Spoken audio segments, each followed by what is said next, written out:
नमस्कार, आपके साथ मैं हूं स्तेश नैन मोर। बुलेटिन की शुरुआत करेंगे बड़ी खबर के साथ। बड़ी खबर, पंजाब के एजी अतुल नंदा की सदस्यता रद्द हुई है। Punjab Haryana high court bar association ने यह बड़ा फैसला किया है, उनकी सदस्यता को रद्द कर दिया है। जनरल हाउस के फैसले के उल्लंघन का अतुल नंदा पर आरोप था और इसके चलते यह बड़ा फैसला हुआ है। बार एसोसिएशन के हितों के खिलाफ काम करने पर उन पर यह कार्रवाई की गई है। वीडियो कॉन्फ्रेंसिंग के जरिए पेश हुए थे अतुल नंदा, लेकिन जनरल हाउस में कहा था कि आज किसी भी तरह की कोई ऑनलाइन वीडियो कॉन्फ्रेंसिंग के जरिए वकील पेश नहीं होगा।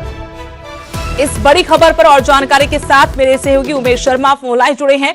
उमेश, पंजाब के एजी अतुल नंदा की सदस्यता बार एसोसिएशन ने रद्द कर दी है, क्या और जानकारी और क्या प्रमुख वजह और इसका असर कितना बड़ा देखते हैं? एजी हैं, लेकिन इस तरीके से अगर बार एसोसिएशन की सदस्यता रद्द करता है तो उनकी जो एक छवि है, उनकी जो गरिमा है, उस पर कितना असर?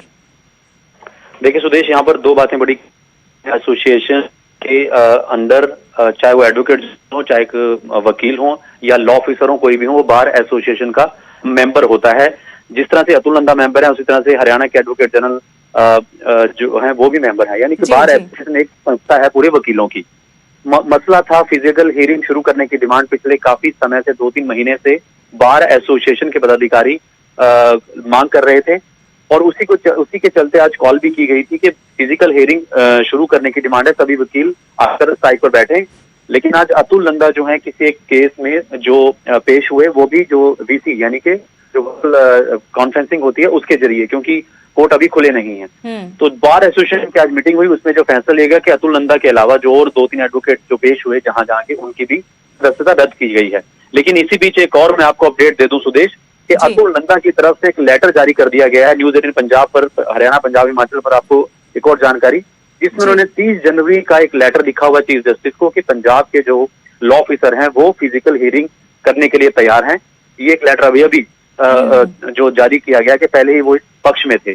तो लिहाजा लगता है कि देर शाम तक या कल तक स्थिति और साफ हो जाएगी। लेकिन फिलहाल इतना जरूर है कि अतुल नंदा की जो सदस्यता है वो बार एसोसिएशन ने रद्द कर दी है।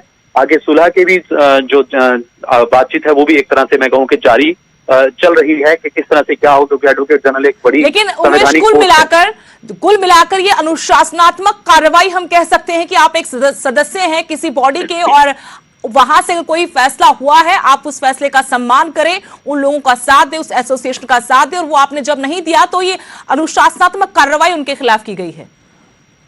देखिए, ये कॉल हमेशा, जब भी बार एसोसिएशन कोई कॉल, कुछ भी कोई एडवोकेट, जैसे कि मैंने जिक्र किया, वो अनुशासनहीनता के दायरे में बार एसोसिएशन रखकर कार्रवाई है और इसमें कोई शक नहीं है कि ये बार एसोसिएशन का फैसला है, क्योंकि एक सुप्रीम बॉडी है पंजाब हरियाणा बार एसोसिएशन वकीलों की यहाँ पर, और उसी के चलते फैसला किया गया। जी शुक्रिया उमेश जानकारी की। तो पंजाब के एजी अतुल नंदा की सदस्यता रद्द कर दी गई है। Punjab Haryana high court bar association ने फैसला किया है, क्योंकि जनरल हाउस का फैसला था कि कोई भी वीडियो कॉन्फ्रेंसिंग के जरिए किसी भी मामले में पेश नहीं होगा, वकीलों को लेकर यह फरमान। लेकिन अतुल नंदा के बारे में जानकारी कि वो हियरिंग में शामिल हुए थे वीडियो कॉन्फ्रेंसिंग के जरिए, इसी बात को लेकर उन पर यह कार्रवाई Punjab Haryana high court bar association की तरफ से की गई है। लेकिन जानकारी जैसा कि हमारे सहयोगी उमेश शर्मा ने भी दी कि अतुल नंदा की तरफ से भी एक लेटर जारी किया गया है, जिसमें 30 जनवरी का हवाला और कहा गया है कि वो भी फिजिकल हियरिंग के पक्ष में थे। अब देखना यह होगा कि इस मामले में अगला मोड़ कब सामने आएगा। जानकारी यहां तक है कि सुलह की कोशिशें भी हो रही हैं। अगली बड़ी खबर, किसान आंदोलन से जुड़े 250 ट्विटर अकाउंट सस्पेंड कर दिए गए हैं। आंदोलन को लेकर अफवाह फैलाने का इन पर आरोप था। किसान एकता मोर्चा से जुड़े लोगों के ट्विटर हैंडल पर रोक लगाई गई है। फर्जी और भड़काने वाले ट्वीट्स करने का इन पर आरोप है। आप पंजाब प्रभारी जर्नैल सिंह का भी ट्विटर अकाउंट बंद किया गया है। बड़ी खबर आपको बता रहे हैं कि एक तरफ जहां किसान आंदोलन चल रहा है, दूसरी तरफ इस आंदोलन से जुड़े 250 ट्विटर अकाउंट सस्पेंड किए गए हैं। और जानकारी के साथ मेरे सहयोगी दिल्ली से पंकज कपाई जुड़ गए। पंकज, बड़ी खबर, किसान आंदोलन से जुड़े 250 ट्विटर अकाउंट सस्पेंड किए गए हैं, क्या और जानकारी है?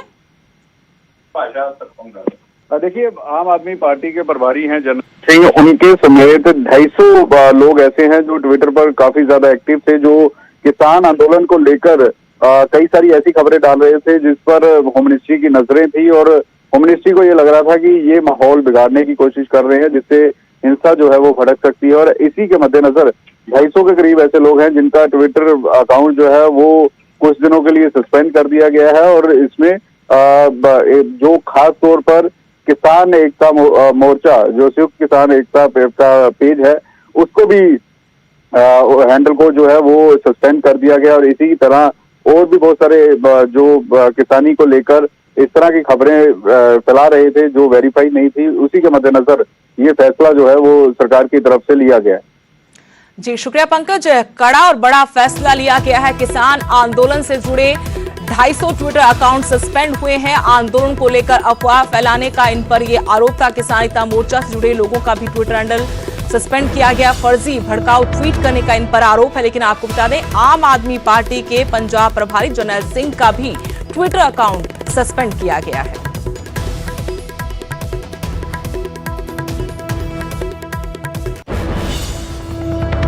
अगली बड़ी खबर, बजट में किसानों को खुश करने की कोशिश की गई है, क्योंकि आज देश की वित्त मंत्री निर्मला सीतारमण ने बजट पेश किया और इस बजट में किसानों के लिए कई अनाउंसमेंट की गई हैं। बजट में फार्म सेस लगाने का प्रावधान, कृषि सेक्टर में ही ये पैसा खर्च किया जाएगा। जो भी पैसा इससे सरकार के पास आएगा उससे कृषि पर ही खर्च किया जाएगा। सेस से हजारों करोड़ रुपए के राजस्व का अनुमान लगाया गया है।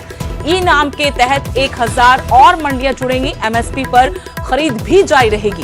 फार्म सेस से मंडियों की सूरत बदलने का दावा किया है आज के बजट के माध्यम से।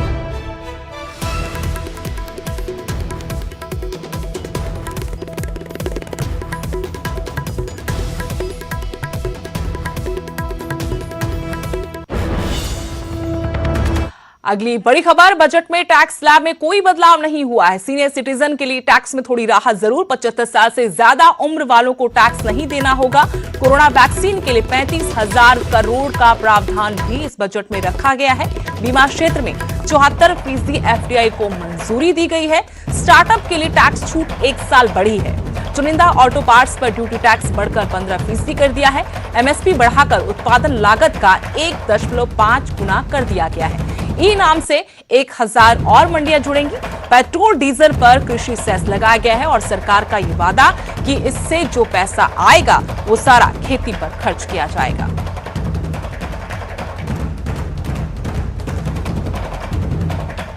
Expansion of the integrated health information portal to all states and UTs to connect all public health labs.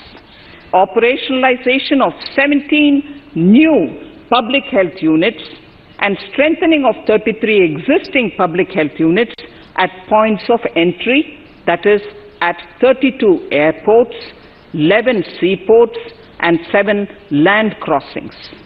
Setting up of 15 health emergency operation centers and 2 mobile Swachh Bharat and Swasth Bharat. For further Swachhata of urban India, we intend to focus on complete fecal sludge management and wastewater treatment, source segregation of garbage, reduction in single-use plastic, reduction in air pollution by effectively managing waste from construction and demolition activities, and bioremediation of all legacy dump sites. The Urban Swachh Bharat Mission 2.0 will be implemented with a total financial allocation of 1,41,678 crores over a period of 5 years from 2021. Atmanirbhar Bharat is an expression of the 130 crore Indians who have full confidence in their capabilities and skills. We are already part of international groupings such as the G20 and the BRICS, the Coalition for Disaster Resilient Infrastructure and the International Solar Alliance are realities today due to India's efforts. The proposals in Part A will further strengthen the Sankalp of Nation First, doubling farmers' income strong infrastructure, healthy India, good governance, opportunities for youth, education for all, women empowerment, and inclusive development, among others. और प्रधानमंत्री नरेंद्र मोदी ने आज के budget के फायदे बताए। कहा, budget के दिल में गांव और किसान बसता है। आत्मनिर्भर भारत को इससे मजबूती मिलेगी। इसका बजट असाधारण परिस्थितियों के बीच पेश किया गया है। इसमें यथार्थ का एहसास भी और विकास का विश्वास भी है। कोरोना ने दुनिया में जो प्रभाव पैदा किया, उसने पूरी मानव जाति को हिलाकर रख दिया है। इन परिस्थितियों के बीच आज का बजट भारत के आत्मविश्वास को उजागर करने वाला है और साथ ही दुनिया में एक नया आत्मविश्वास भरने वाला है। आज के बजट में आत्मनिर्भरता का विजन भी है और हर नागरिक, हर वर्ग का समावेश भी है। हम इस बजट में जिन सिद्धांतों को लेकर चले हैं वो हैं ग्रोथ के लिए नए अवसरों, नई संभावनाओं का विस्तार करना, युवाओं के लिए नए अवसरों का निर्माण करना, मानव संसाधन को एक नया आयाम देना, इंफ्रास्ट्रक्चर निर्माण के लिए नए नए क्षेत्रों को विकसित करना, आधुनिकता की तरफ आगे बढ़ना, नए सुधार लाना। साथियों, नियमों और प्रक्रियाओं को सरल बनाकर आम लोगों के जीवन में ईज ऑफ लिविंग को बढ़ाने पर इस बजट में जोर दिया गया है।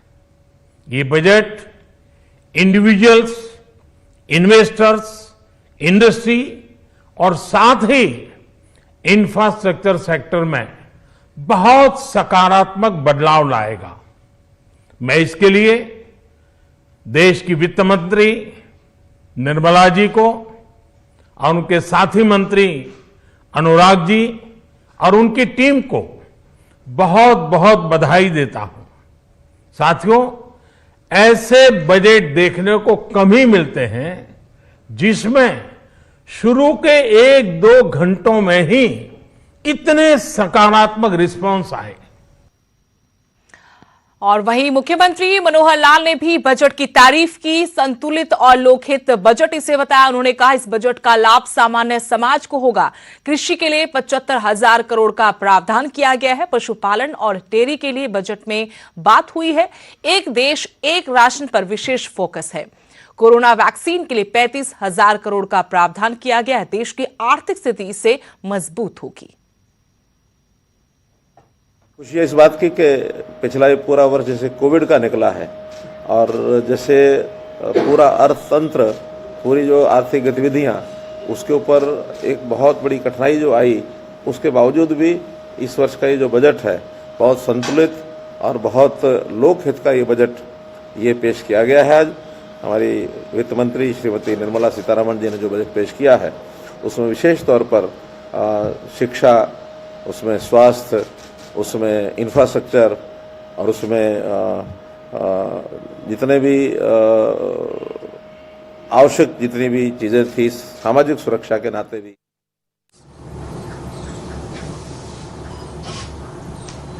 को राशि का अच्छा प्रबंधन किया गया है। विशेष रूप से यह बजट देश भर में 100 नए सैनिक स्कूल खुले, इस बात का प्रावधान करता है। देश में चाहे गांव की सड़क का निर्माण हो और चाहे नेशनल हाईवे का निर्माण हो, इस दृष्टि से बड़ी राशि इस पर खर्च की जाने वाली है। वर्तमान परिस्थितियां और कोविड के संकट को दृष्टिगत रखते हुए स्वास्थ्य मंत्रालय और जन स्वास्थ्य का विशेष रूप से ध्यान रखा गया है। कृषि के क्षेत्र में किसानों को पहले 7 लाख रुपए तक का ऋण मिला करता था। मोदी जी ने आने के बाद उसको 15 लाख करोड़ किया और इस बजट में 16.5 लाख करोड़ का ऋण किसानों को मिलेगा। यह मैं समझता हूं एक बड़ा प्रावधान है। कृषि उपज मंडियां एपीएमसी अपने को सशक्त बना सकेंगी, बड़े इंफ्रास्ट्रक्चर वहां खड़े हो सकेंगे और उसके माध्यम से किसानों को सुविधा मिल सकेगी। इस दृष्टि से 1 लाख करोड़ का जो इंफ्रास्ट्रक्चर फंड है उसमें एपीएमसी को शामिल किया गया है।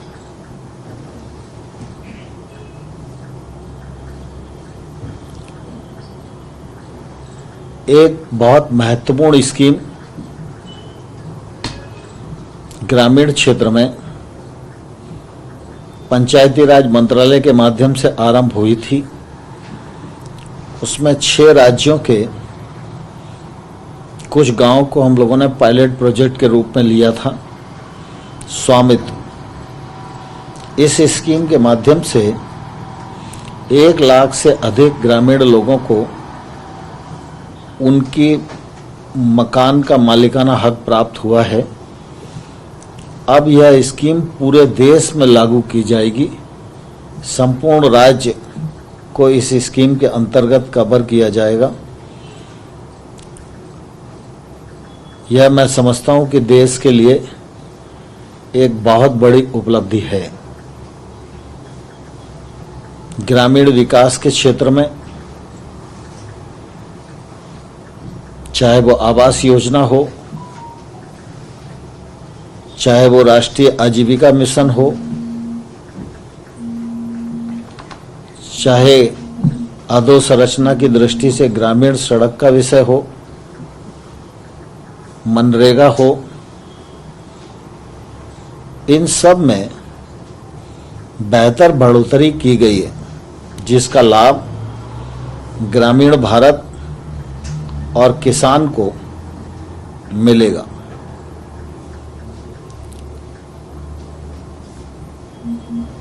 कृषि के क्षेत्र में किसानों की आमदनी दोगुनी हो, इसके लिए सरकार प्रयत्न